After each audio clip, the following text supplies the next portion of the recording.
Awesome. Well, I'm going to go ahead and kick us off here for the last session of the afternoon. Today we will be doing a fireside chat, or a version of a fireside chat. We'll explain in a second. With with our friend Sean from RPA, and from All Aboard Ohio, we have Liz Quigley, who is our event leader for the summit. She's done a tremendous job with all of that. So let's also give her a round of applause. But not only is Liz the summit planning chair, but she is also the chair of the Columbus chapter for All Aboard Ohio. So she's been doing all kinds of great work here in Central Ohio. And if you're in the area, I recommend coming in and checking out a meeting some point soon. So Liz is going to introduce Sean in a second. And now, Sean, instead of a fireside chat, which I know that's what we agreed on, we're thinking maybe we switch it up just a little bit because of the new pictures that just came out, and do a window side chat instead. Perfect. Thank you, Mitch. Testing. You guys can hear me? All right. As Mitch said, I'm the person that you can leave your glowing reviews with, but if you have negative information, I don't want to hear it ever. So, and if you want to come help me make trains happen in Columbus, hit me up after this. Super excited to have you all here. I hope you've learned so much today and are ready to go forth and make passenger rail happen in Ohio. We're very tragically at our last session for the day, which is incredibly sad, but also I know you guys are ready to leave here and hit the ground running with making things happen. So to introduce our amazing speaker, we have Sean Jeans-Gail from the Rail Passengers Association here with us today. Sean serves as the Vice President of Policy and Government Affairs with the Rail Passengers Association, the nation's oldest and largest passenger rail advocacy organization. Sean has spent over 15 years directing federal advocacy, grassroots campaigns, and state-level organizing on behalf of rail and transit riders across the country. So for those of us wanting to learn more about engaging and advocating with passenger rail at the state and federal level, this is the expert. So we're so excited to have Sean here with us today. Please join me in giving Sean a welcome.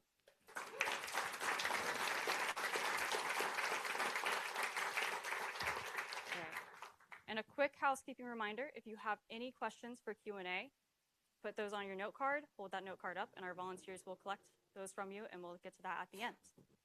But Sean, to get our discussion started today, so next week, you're going to be back in DC for one of the Rail Passengers Association's biggest advocacy events with Rail Nation in DC, a week of advocacy on the Hill. So can you tell us a little more about what you're going to expect with passenger rail advocacy next week and where passenger rail actually stands in Washington right now?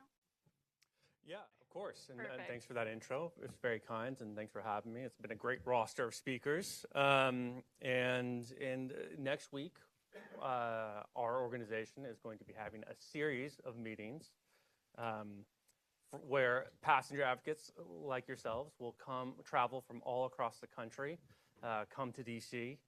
We'll have a series of briefings that we're going to try to tailor to each of those distinct regions. We'll have the East Coast, then the Midwest, and then the West Coast. And then we're just going to swarm Capitol Hill and make sure that they hear directly from passengers. And it's going to be a fairly critical couple months of action on Capitol Hill. We've been talking about the replacement for the IIJA for the last, I think, year and a half, 2 years. And it looks, this is kind of breaking news, but we have heard from Chairman Graves, who heads up the authorizing committee that's going to be drafting the legislation that will succeed the IIJA, that they're going to hold a hearing on April 29th. So things are in flux. I think it's been a black box process so far in which they have solicited a lot of information, a lot of proposals from stakeholders, from us, but also highway groups, transit groups. And we're going to see what the outcome of all those submissions is in maybe not next week, but the week after. if they hold to schedule. And it has, the momentum is real. I've been, like you mentioned, I've been doing this for 15 years, and we've never had this kind of general interest from not just the public, but from the industry. And that's, I think, downstream of giving $66 billion to passenger rail over 5 years. But the higher you climb, the more it hurts when you fall. And so it's also a scary time, because we want to make sure that we don't go back to the pre-IIJA worlds, because that could be a situation where we are kind of going back hat in hand year over year to appropriators and asking for $3 billion for Amtrak plus pocket change for discretionary rail grant programs that are going to be the foundational programs that a state like Ohio is going to use to build out the corridors you guys are interested in. So we have, we've outlined, the chairman has outlined a $500 to $550 billion range for this bill. And I think that kind of $50 billion delta is going to be where rail advocates really need to come ready to work over the next couple months. That's going to be the difference between a successful rail program over the next 5 years and going back to kind of pre-IIJA days. And I would just encourage you all. Ohio is lucky in the sense that it has 3 members on authorizing committees. You have Congressman Taylor, Congresswoman Sykes, and then Senator Moreno. They're all going to be very much closely involved in drafting what comes next, and I think it's important that they hear from you all. Thank you for that. So talking about that federal work and how that applies to the state level, the Federal Corridor Identification and Development Program is central to what Ohio is pursuing with passenger rail.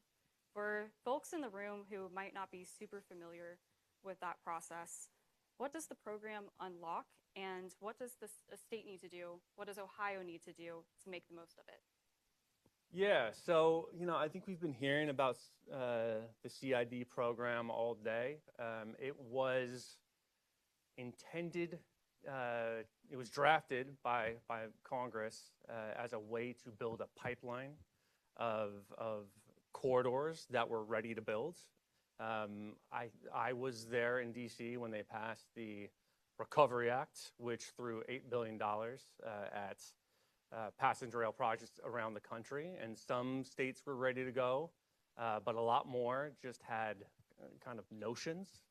They had maps that they had come up with, but they hadn't really done the scoping work or the corridor development work or any of the preliminary engineering that would have allowed them to absorb a lot of that money in rapid fashion. And so we had some starts and some stops. California high-speed rail, a lot of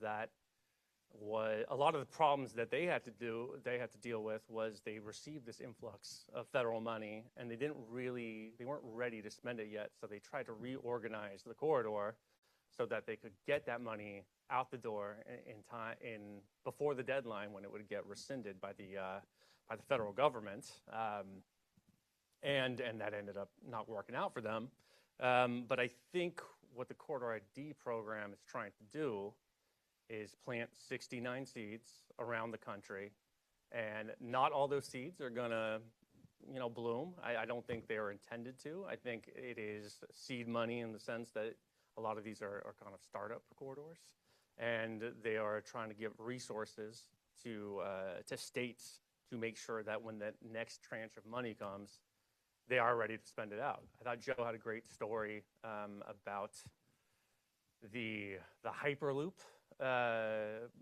study that they engaged in, and the comparison they did with rail along that corridor, and that putting them in a position to be able to capitalize on this windfall of money from the federal government. It's better to be lucky than good, but I think it's easier to plan to be good. And so what CID is trying to do is let folks around the country do some of that work so that they're ready when we pass the successor bill and the next round of funding comes. And I think the folks in this room are really hoping that seed does bloom in Ohio. So with your background working at the national level, you're obviously seeing this advocacy, this effort to improve or increase access to passenger rail across many states. Where does Ohio sit compared to other states? Are we ahead of the curve? Are we behind it? Are we somewhere in the middle?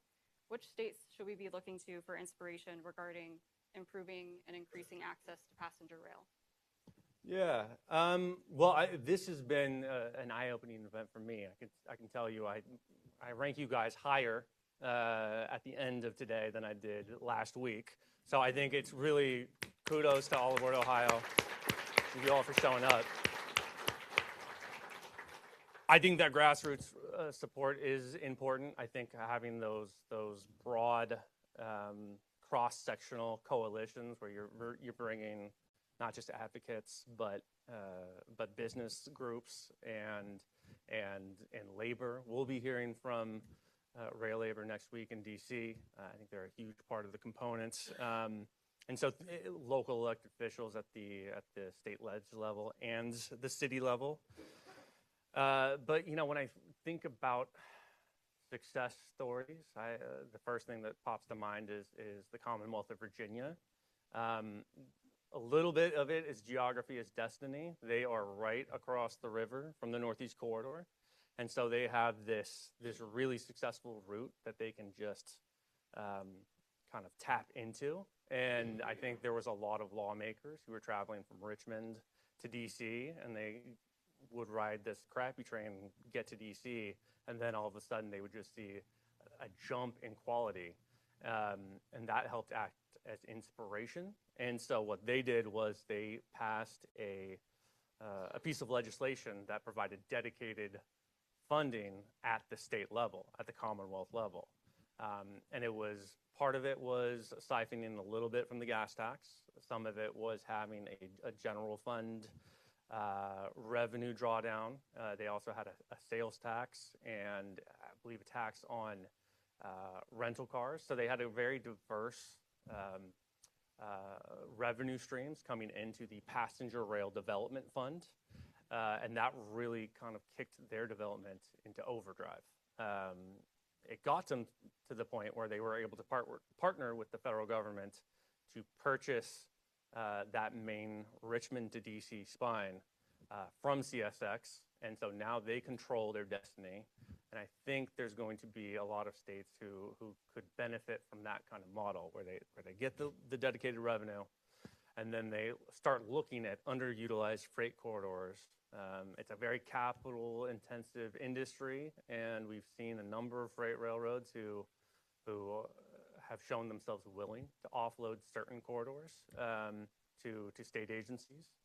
And so I think that's a model that Ohio can definitely could reproduce. And to the point of geography being destiny, just given your history, given the rail lines that have already been built out, I know we're losing them slowly, but the backbones are still there, and you're just kind of in a really nice part of the country in terms of how the cities are arranged. I think it's clear a lot of them were developed around rail networks, and so the fundamentals are strong here. I'm actually going to tap into something you mentioned of the relationship between passenger and freight rail. Would you be able to expand on that a little more in the sense that in order to get the future with passenger rail we want to see, we're going to have to collaborate. So where have you seen success with those collaborations or conversations? Yeah, I think, and I'm going to sound like a broken record, but it does involve having some predictability in investment. If you have a lot of one-off investments or one-time special expenditures to get the system up and running, but then you go back to really short horizons, a lot of states maybe meet on every year, every 2 years, and they're going to be setting their budgets, the operating budgets for rail, passenger rail systems on that kind of timeline. I think freight railroads view states as unreliable partners. They can't really include them in their CapEx plans. It's really just going to be a drag on their operations or a problem to work around in their operational schemes. And so to the extent that states can really create those dedicated revenue streams, can engage constructively over multiple years to be part of a host railroad's capital investment plans, then I think they can be viewed as good customers, reliable customers, and you'll see host railroads, freight railroads respond by being willing to structure their operations in a way that allows for growth. It's a hard comparison to make, but the Capital Corridor in California, Northern California, between the Bay Area and San Francisco, it's short, but they have been able to go from a few trains a day to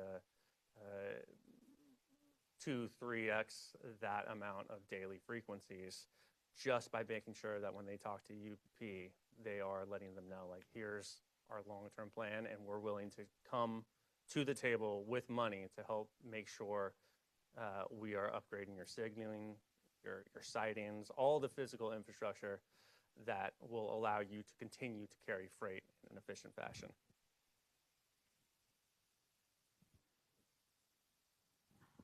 Awesome. So as many folks in this room are probably well aware from having years of advocating for passenger rail, and I'm looking at a lot of members of that Columbus chapter I'm a part of, we know that rail projects can take decades.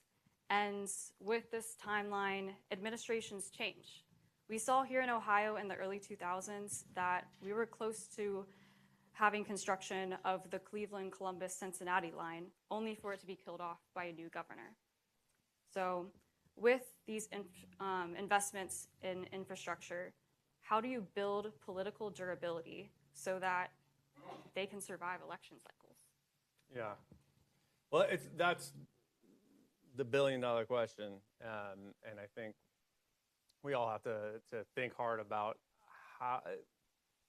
how you get there.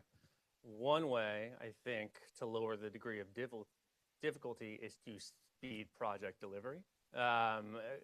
These things take way too long to build. It doesn't have to be that way. Right around the time I started working in the industry, China launched its high-speed rail program, and I don't remember the number of miles they are at right now, but it is a substantial amount, and I think about what we have done in this country in the same time, and it's a bit of an embarrassment as an American. So there are specific policy proposals we can execute on to make sure it doesn't take 12, 14, 20 years to get a corridor up and running. Some of that has to do with permitting review, establishing shot clocks so that, the federal agencies that are in charge of reviewing corridors that are going through the CID program, you have 1 year for an environmental assessment, 2 years for an EIS, and if you go beyond that as the federal agency, the applying entity, the one in charge of developing and construction, they have a statutory right to just advance the project. Some of it can be done through, creating more robust pools of equipment, and whether it's, something like MIPRIC, something like Amtrak acting as the holding entity, I think we want to make sure states can find a ready supply of equipment when they are ready to run corridors. And these aren't, you can't go down to the train dealership and get like 2 to 3 sets of trains. Like these are bespoke products, and there's a huge lead time on it. And to the extent that you can pool those purchases and make sure there's some reliability in fleet renewal, it's going to be better for everyone. Getting back to the political question, I think in the American context, the money is going to come first. Once you have the trains up and running, then you have the political base where you can mobilize people in defense of these systems. We saw a very tough summer for New Jersey transit commuters last year. They were calling it Summer of Hell, and it had to do with like overhead catenary that was way past its useful lifespan. It was an Amtrak problem, it was an NJT problem, but it wasn't a niche problem. This was something that tens of thousands of commuters were very fixated on, and that meant it got a lot of attention from the governor's mansion all the way down. Till we get to that spot, I think it's finding the sources of money, the sources of dedicated revenue to keep the corridor development moving along, to keep continually improving the service. And then, because it's going to start out slow, it's going to start out with you know, the mode share between highways and passenger rail. While you get these services up and running, it's going to favor highways always. But if you can get that governance structure in place, that makes it a lot harder for any one given politician to kind of grandstand and kill the whole thing as a you know, middle finger to whoever's sitting in the White House. All right, so with that point of advocacy, so we have many members of All Aboard Ohio in this room. We have many new members, hopefully, of All Aboard Ohio in this room, and future members as well. So what does the Rail Passengers Association need from state-level organizations like All Aboard Ohio to do your federal work more effectively? And how should All Aboard be thinking about its relationship not only with the Rail Passengers Association, but other national partners as well? It's a great question, and I think you know, the easiest answer is, you know, ensuring that there's a good two-way flow of communication, because there are things that, you know, we in DC are going to hear about before you do, and we view it as part of our role to disseminate that information to state-level groups. But you know a lot more about the political topography of Ohio than we do, and it's good for us to be able to benefit from your work as we talk to members of Congress and regulators. I think it's not just, to the extent we can serve as, you know, an umbrella group, I think that is helpful, but it's not just about Ohio talking to the national group. It's about the Ohio group talking to Virginians for high-speed rail, because they have a lot of insight into what is going on in Virginia that makes a successful program. It's important to talk to the Train Riders Northeast, which is the main group, because Portland, Maine is a very small town, and I know that the president of Train Riders happens to run into Senator Susan Collins, the chair of the Appropriations Committee at like the local grocery store.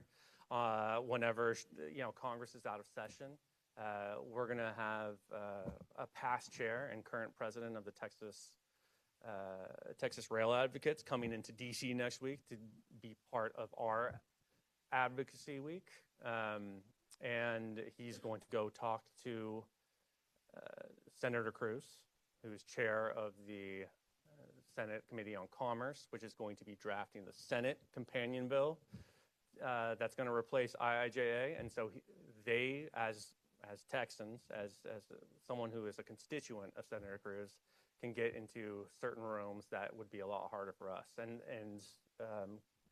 they have a more receptive audience when they come with like the Texas first. So being able to, again, I talked about the Ohio delegation and the role you all are playing in appropriations and reauthorization, but being able to leverage those relationships and share information between states is, I think, super helpful. And I think that's a communications infrastructure that needs constant renewal. You know, we're excited to come to Toledo in October of this year to hold an annual summit. You have raised the bar for us. So we have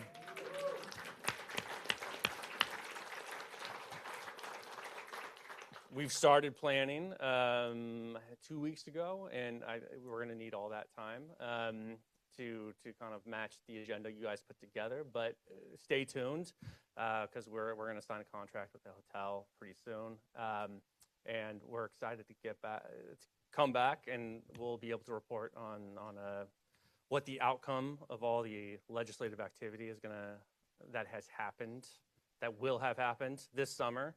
And there may be a bill, there may be a short-term extension, there may be a government shutdown. That's smart money says there's probably going to be a government shutdown right around that time. So I think there's going to be just a lot of information to share, and we're excited to return. Thank you, Sean. And as you guys heard, Rail Nation coming to Toledo in October. So keep that in mind. And yeah, please join me in giving a round of applause to Sean. Thank you.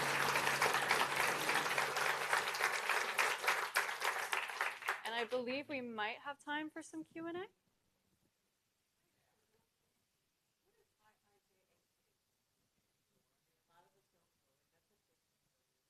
Yeah, no, I apologize. That's the Washington, D.C. Acronym disease. It's the Investment in Infrastructure Jobs Act, also known as the Bipartisan Infrastructure Law. It was the 5-year bill that kind of kicked off a lot of the investment in Amtrak and rail. You're welcome. Okay, so our first Q&A question is really touching on resources and the difference between resources that advocacy groups might have versus other players in the passenger rail space. So what does corporate and donor interest play in advocating for passenger rail? And as we discussed earlier, potentially touching on what resources are available for opposing forces when it comes to passenger rail. Yeah, no, that's a great question, and it's a hard nut to crack because a lot of the lobbying against passenger rail corridor happens behind the scenes. I do think, just speaking for our side of the ledger, I mean, the thing we have is numbers. The thing we have is overwhelming public backing. I do not think the public at large is going to be showing up to rallies every weekend to try to demand, like, force pressure on advancing, the 4C and D corridor. I do think generally, if you present the idea to them with all the facts, they're going to say, like, yes, obviously I want that. And the one good thing, the one bulletproof thing that passenger trains and transit advocates have is that we're factual, we're just correct. And like Jarrett Walker, who's a transportation planner, says technology can't solve geometry problems. And that means you cannot pave your way out of highway congestion or road congestion. You're not going to be able to solve, highway engineers cannot solve traffic. All we can do is provide alternatives to it, and there's no better way of moving a larger number of people over a narrow corridor of space than fixed guideway rail systems. And so we will always, I think a lot of American cities have tried every other answer than rail, and they always kind of have to come back to it. And we've seen,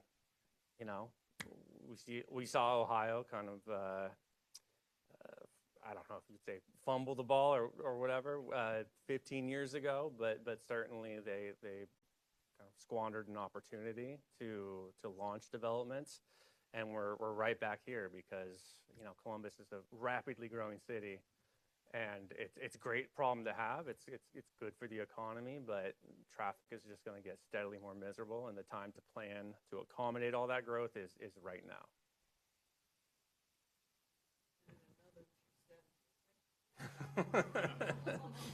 No. Just one more lane. Yeah. I mean, that's the answer. That's why we're here, right? Just one more lane. Well, what a perfect note to end on. Thank you, Sean. Please again join me in giving a final. Of course, and thanks.